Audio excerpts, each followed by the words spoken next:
Meet the RSS Invincible and RSS Impeccable, the Republic of Singapore Navy's two new built-to-order submarines.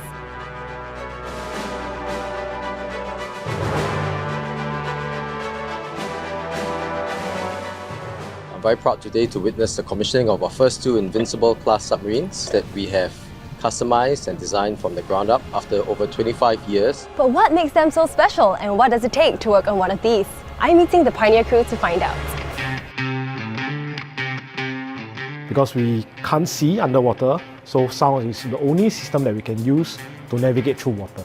So this is how the submarine differentiate what contact belongs to what category, and ultimately who do we fire on using a torpedo. 3, 2, 1, fire.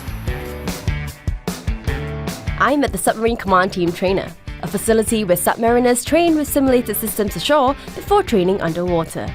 So you can hear various sounds that either animals make or either the surface ships make. I'm just going to try it now and see what I hear. Okay? So I'm hearing a very loud and sharp fan sound. What do you think that is? This will be a merchant vessel that's carrying cargo. And you can hear the sound based on the motor of the vehicle, is that? The propeller of the vessel. Wow, so you're actually telling what ship it is based on the sound of the propeller? Yes. The last one that is here actually is distinctly different from what you hear in the first place. This is like a washing machine that is going through its spinning sequence. This is how we differentiate between a cargo vessel, and now what you are hearing now is actually a warship. A warship? Yes. But the Invincible-class sonar suite, we can detect further more things, and there are a lot more functions. So on the Invincible, this actually is much more precise? Yes. Besides a more powerful sonar system, other key customizations of the new submarines include better facilities, interfaces, and an interior design for the Asian physique. We've moved it down to where the average Asian height you can reach all the valves and all the settings across the entire boat. This class of submarine is touch screen. You know your handphone? So when you press the touch screen, a set of valves will move, not just one. Along with the newly commissioned submarines are also new training facilities created to replicate the experience of being aboard the actual Invincible-class vessels. So what you're seeing right now is a diving trainer. Axel here will give us a demonstration of how we take the boat down very quickly to a depth. So we can actually feel this? Yes, you will feel it moving, so please grab onto something. So I think for the simulators that we've gotten, it's very close. It gives us a very realistic feel of what it feels like at sea and the ability to control the boat.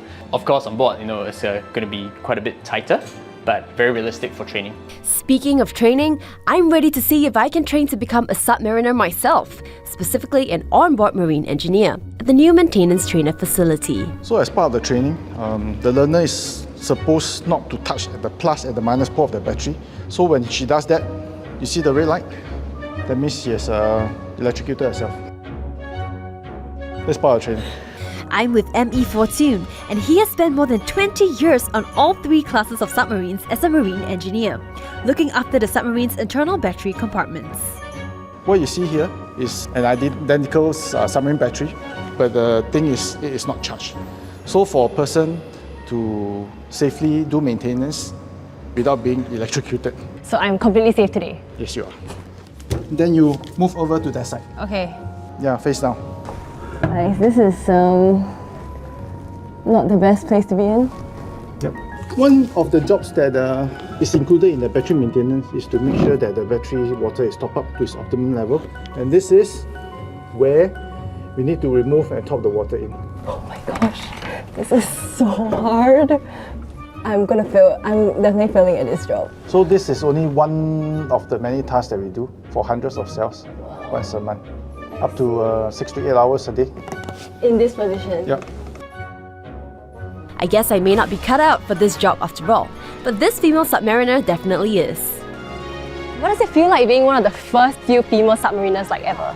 With the new class of boats, they're actually able to take in females, and I really jumped at the chance and I said, you know what, this is a challenge I want to take on, let's do it. And the new boats have dedicated female bunking, have separate toilets. That's enabled the Navy to start recruiting females for the submarine force. For me, I really feel, first of all, very grateful for the opportunity, but also I feel this sense of responsibility that the first few females who've joined, our job really is to make sure that we set the groundwork right we make sure that the flotilla is in a good place for them to come in the future.